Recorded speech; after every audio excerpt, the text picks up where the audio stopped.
Tyke hunched over dusty texts in the quiet archive room. The blue glow from ancient scrolls lit his 4 eyes as he searched for clues. Most scholars laughed at his research into humans, but he remained determined. The central archives of Kelsar Prime housed millions of documents from across the galaxy. Tyke had spent 3 cycles here, longer than any other researcher. His thin fingers carefully turned pages of a manuscript from the pre-Confederation era. "Look at this," he whispered to himself.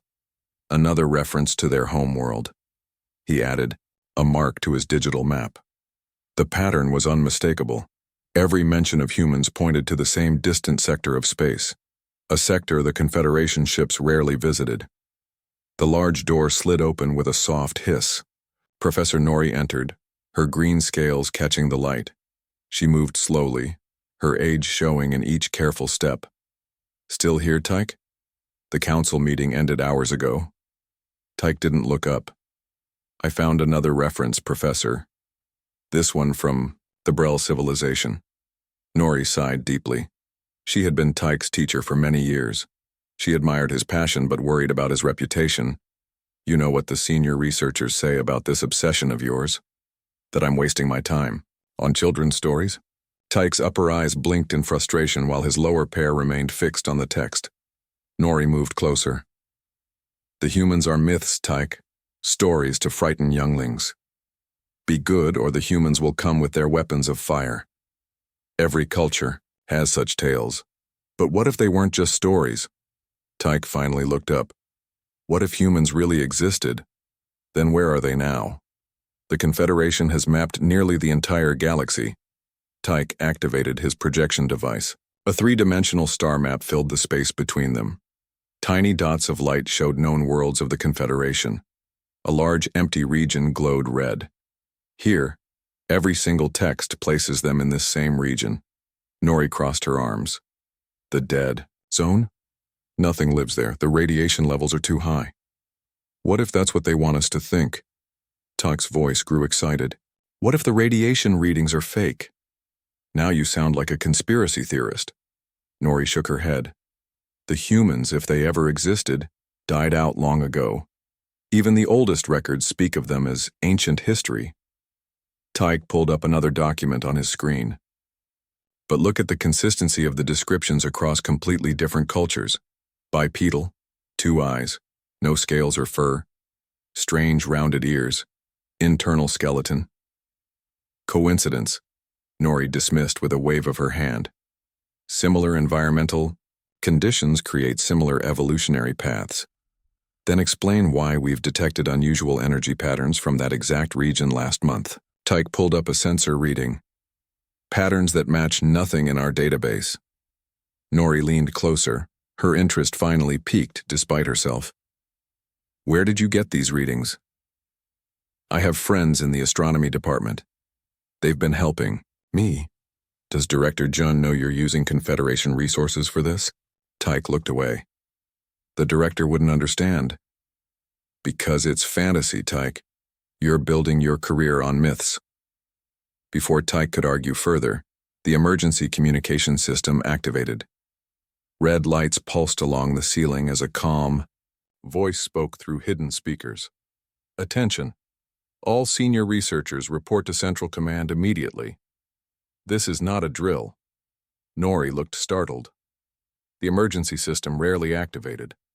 "What's happening?" she asked. The voice continued. "Unidentified vessels have entered Confederation space.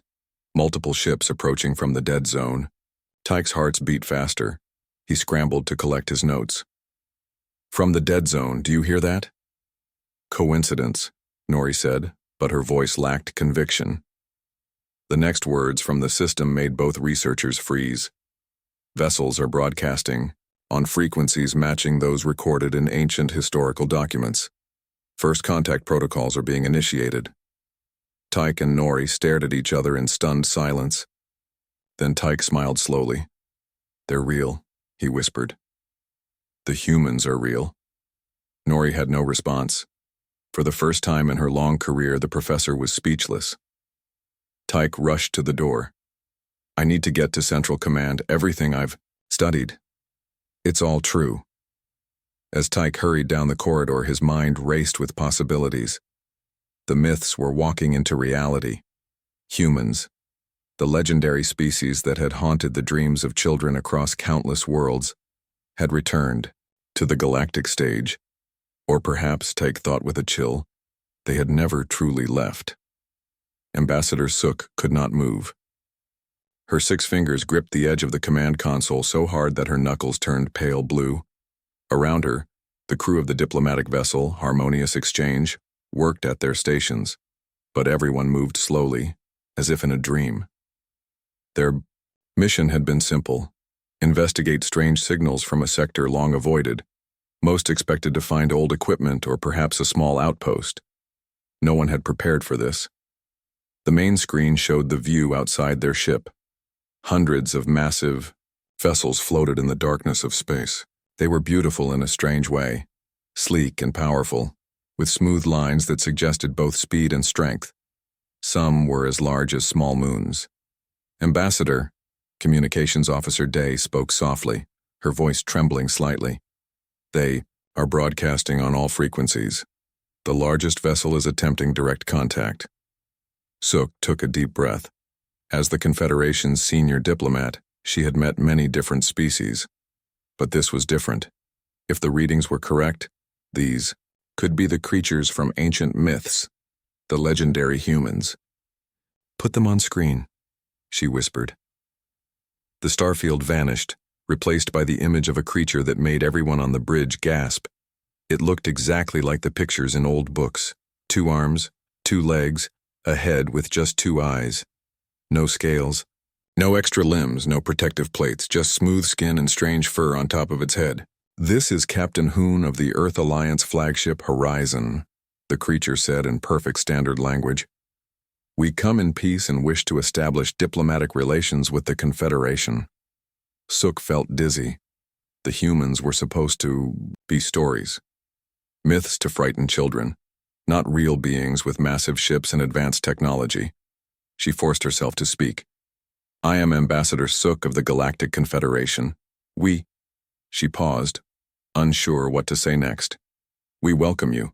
May I ask, how do you know of the Confederation?" The human's face changed, forming what Sook would later learn was called a smile. It was an expression no Confederation species could make. "We've always known of you," Captain Hoon said. "We've been watching, growing, exploring in the opposite direction. Now our paths cross again." Again? Sook wondered what that meant. Had humans and the Confederation met before? Nothing in recent records mentioned such contact. "Captain, our records show no previous official contact with your species," she said carefully. "No recent contact," the human corrected. "But long ago, before your Confederation formed, we walked among the stars together." Silence fell across the bridge. If true, this would change everything they knew about their history. "We request permission to send a diplomatic team to your vessel," Sook said, following first contact protocols. "Granted," Captain Hoon replied. "We look forward to renewing old friendships." After the communication ended, the bridge erupted with voices. Everyone spoke at once, asking questions no one could answer. "Quiet," Sook commanded. "This is a historic moment. We must proceed carefully." She turned to her second-in-command. "Contact Kelser Prime immediately. The Council needs to know." Within hours, news spread across all 13 worlds of the Confederation. Humans, the creatures of legend, had arrived in massive ships with technology beyond anything the Confederation possessed. Public channels were filled with experts debating what this meant. Religious leaders claimed their prophecies were coming true. Military commanders worried about the Confederation's safety. On the Harmonious Exchange, Sook prepared to meet the humans face to face. Her assistants helped her into formal diplomatic robes while she studied the limited information they had about human customs. "Are you afraid?" asked her young aide. Sook considered the question carefully. "Yes," she admitted, "but also curious. These humans have technology far beyond ours. They could have attacked. Instead, they ask for diplomacy." "What if it's a trick?" Moon worried. "Then we are already lost," Sook said simply. Their ships could destroy our entire fleet in minutes. We must trust that their peaceful words are genuine. The shuttle bay doors opened, admitting 3 small human vessels. Suk stood tall as the first human stepped out. Captain Hoon was shorter than she had expected but moved with confidence. Behind him came 2 more humans, each different in appearance but unmistakably of the same species. Ambassador Suk, Captain Hoon said, bowing slightly. On behalf of the Earth Alliance and all humanity, I greet you. Suk returned the gesture. On behalf of the 13 worlds of the Confederation, I welcome you from the realm of legend into reality. The human smiled again. We were never legends, Ambassador. Just neighbors who took a different path among the stars. As they walked toward the conference room, Suk realized that Confederation history was about to be rewritten. The humans had returned, and nothing would ever be the same. Admiral Lee stood tall as the large room fell silent.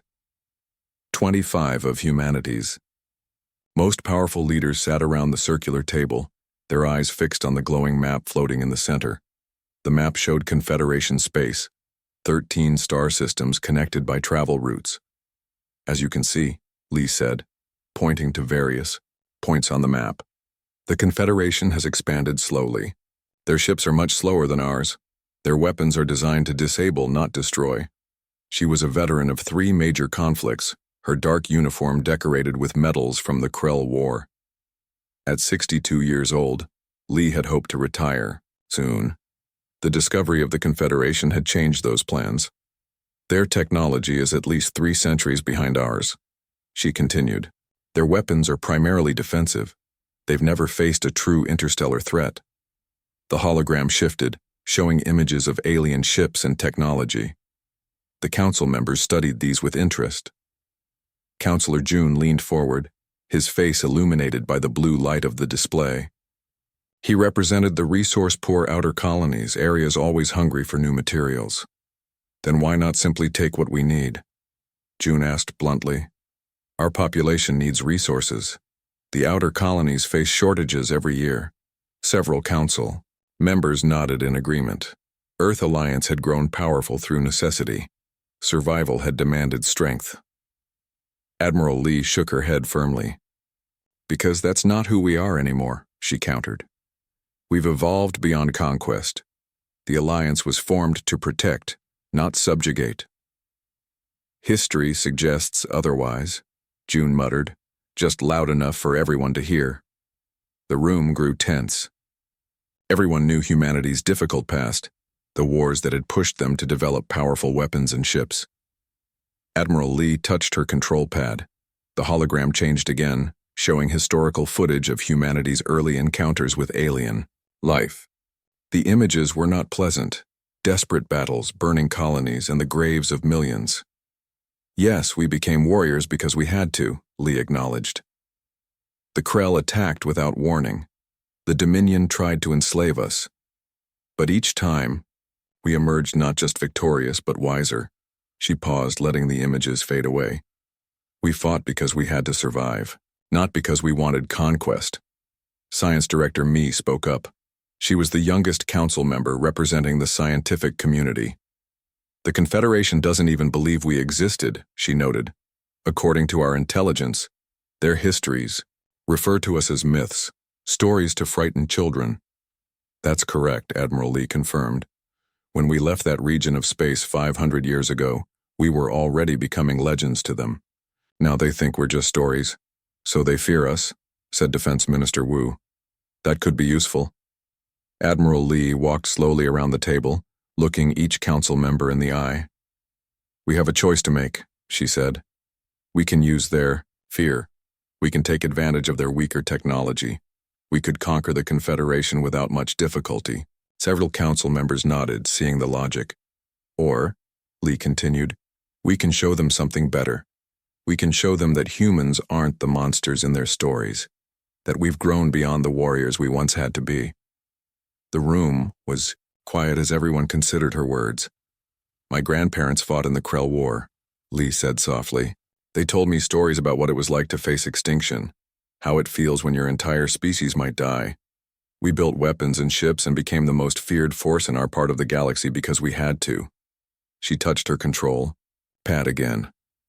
The hologram changed to show beautiful Earth cities, peaceful colonies, and schools full of children. This is what we were protecting. This is why we fought. Not for power, but for the right to live in peace. She looked around the room. The Confederation has never known the kind of threats we faced. They've been fortunate. Should we punish them for that good fortune? Counselor June still looked unconvinced. Pretty words, Admiral. But our colonies still need resources. Which we can trade for, Lee replied. The Confederation has art, culture, and knowledge we don't. They have unique technologies developed, along different paths than ours. We have much to offer each other through peaceful exchange. Science Director Me nodded eagerly. I agree. Their biological sciences are actually more advanced than ours in several areas. We could learn much from them. Admiral Lee returned to her position at the head of the table. Then let's show them that the reality of humanity is better than the legend. Let's show them who we really are, not who they fear we might be. Their council chamber grew quiet as members considered her words. 500 years ago, humanity had fought its way across the stars, desperate for survival. Now they had a chance to return, not as conquerors, but as friends. I move that we pursue diplomatic relations with the Confederation, Lee said formally. One by one, hands raised around the table. The vote was not unanimous, but it was clear. Humanity would reach out in peace. Tyke ran as fast as his legs could carry him through the shining corridors of Proxima Station. Emergency lights flashed overhead, casting red shadows across his blue skin. Other Confederation officials pressed themselves against the walls to let him pass. 3 months had passed since the humans arrived. 3 months of careful talks and growing friendship. Now it might all end in war. Excuse me, official business, Tyke shouted as he nearly knocked over a maintenance worker. He had come a long way since his days in the archives. Now he served as special advisor to Ambassador Sook, using his knowledge of human legends to help with diplomatic relations. No longer mocked for his obsession, Tyke had become one of the most important xenoanthropologists in the Confederation. The embassy, doors slid open as he approached. Inside, the main conference room buzzed with urgent activity. Screens displayed news from across Confederation space. Where is he? Tyke demanded, looking around the crowded room. Where is Ty, Human Cultural Liaison? Ty looked up from his data terminal in the corner. Unlike most humans Tyke had met, Ty was tall and thin with pale skin. He had spent years studying Confederation languages before first contact, making him the perfect bridge between their peoples. The rogue faction struck an outpost in the Vega sector, Ty said grimly. 12 human casualties, scientists and teachers mostly. Tyke felt sick. The rogue faction was a group of Confederation extremists who believed the human legends were warnings, not myths. They saw the humans as dangerous invaders who needed to be driven away. And the response? Tyke asked nervously. Everyone knew human military power far exceeded the Confederation's capabilities. Minimal. Precise, Tay replied, pulling up footage on his screen. It showed human ships firing narrow beams that disabled the engines of the attacking vessels. They disabled the attacking ships without destroying them. Tyke collapsed into a chair beside Ty. Relief washed over him. They could have annihilated them. That's not our way, Ty explained, his voice soft but firm. Not anymore. The main door slid open again. Ambassador Sook entered, her formal robes replaced by a simple travel suit. Beside her walked Admiral Lee, the highest-ranking human military officer in Confederation space. Their faces were serious but calm. The room fell silent as they approached. Have news, Admiral Lee announced. Her voice carried authority that made everyone listen. Our intelligence teams have been working with Confederation security forces. We've captured communications proving this attack was orchestrated by elements attempting to prevent our civilizations from allying. She activated the central display, showing intercepted messages and movement patterns. They've been manipulating both sides, Lee continued, feeding false information to Confederation citizens about human aggression, while simultaneously attempting to provoke my people into a military response. Ambassador Sook stepped forward, her expression troubled. The technology used to coordinate these attacks is like nothing we've seen before. However, the energy signatures match those in our oldest archives, from before the time of forgetting. The time of forgetting was a mysterious period 5 centuries ago when many Confederation records were lost or damaged. Historians had never fully explained what happened during those years. Tyke's 4 eyes widened as understanding dawned. "The ancient enemy," he whispered. "The reason humans disappeared from our histories." He had found references in the oldest texts to a mysterious force that had threatened all intelligent life. But those references were fragmented, as if deliberately erased. Not disappeared, Admiral Lee corrected. Separated. Deliberately. She touched her control pad, and a new image appeared on the screen. It showed ancient star maps and what appeared to be a treaty document. 500 years ago, humanity faced a threat we couldn't defeat alone, Lee explained. A non-biological intelligence that spread through space like a virus, infiltrating communications and turning species against each other. Sook nodded. Our archives mention something similar, a shadow in the systems that caused distrust and conflict. Together, our ancestors found a way to contain this entity, Lee continued. But the cost was separation.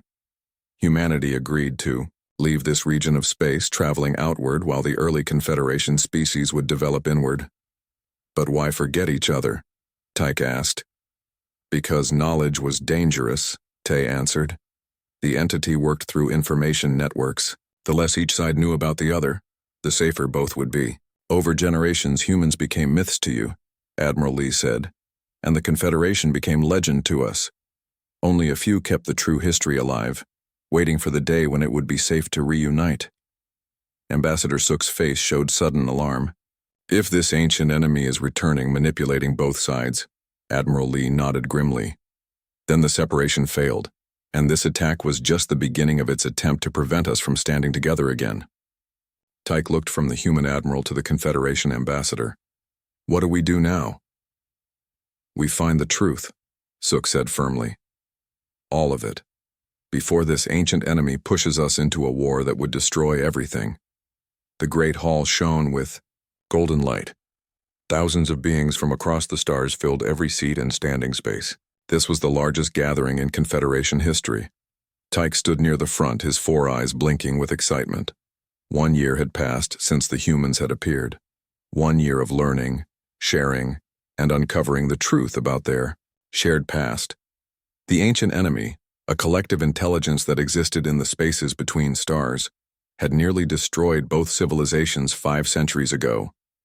Only by separating and allowing knowledge of each other to fade into legend had they survived. Now they would face this enemy together. High Counselor Huan walked slowly to the center platform. The old leader represented the oldest Confederation species.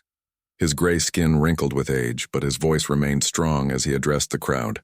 Today marks the beginning of a new era, Huan announced. The Earth Alliance formally joins the Confederation, bringing with them knowledge, strength, and the missing chapters of our shared history. Screens around the hall showed crowds gathering, on all 13 Confederation worlds. Billions watched this historic moment. Admiral Lee stepped forward in her formal uniform. New symbols of both the Alliance and Confederation decorated her shoulders. She carried herself with dignity that commanded respect from everyone present.